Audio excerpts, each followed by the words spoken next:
Duh Gusti, duit teu boga, digawe hese, usum kieu mah segala hese.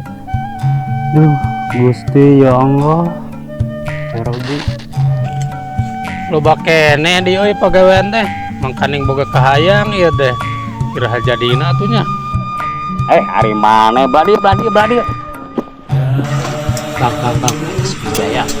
Kebenerannya biasa aya yang mer kopi. Kade. Cek ninggap. Asa rugi dipalak we ku si Gopal. Dasar preman kampung. Punten. Jang, kamu Jaya ka mana? Duka tuh. Kekayaan kieu teh duit hese, gawe hese, sagala dia meni haran hese-nya. Urusum kieu mah, ini jalma gede, jalma leutik. Sarua pada ribut. Asal leuwas aya naon tara bisa sali anu ngakeun dewe. Komo zaman ayeuna mah di kota teh apal sorangan mun jelema teh.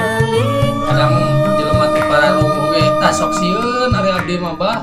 Hirup di terminal, hirup di pasar, di jalan raya dikuasai ku dewe. Tapi naon arti paning keneh di kampung di lemur kieu ngabudayakeun budaya Sunda. Anu tadina anu teu dibudayakeun geus dimumule ku jalma rea, ayeuna ku urang bakal karasa. Da ajeun sing kaparagi niatkeun dina hate anu bersih.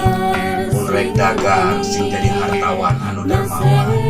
Alhamdulillah, padahal mah ku kanikmatan nu dibikeun ku Gusti ya Allah, insapna kuring tina jadi preman jalanan.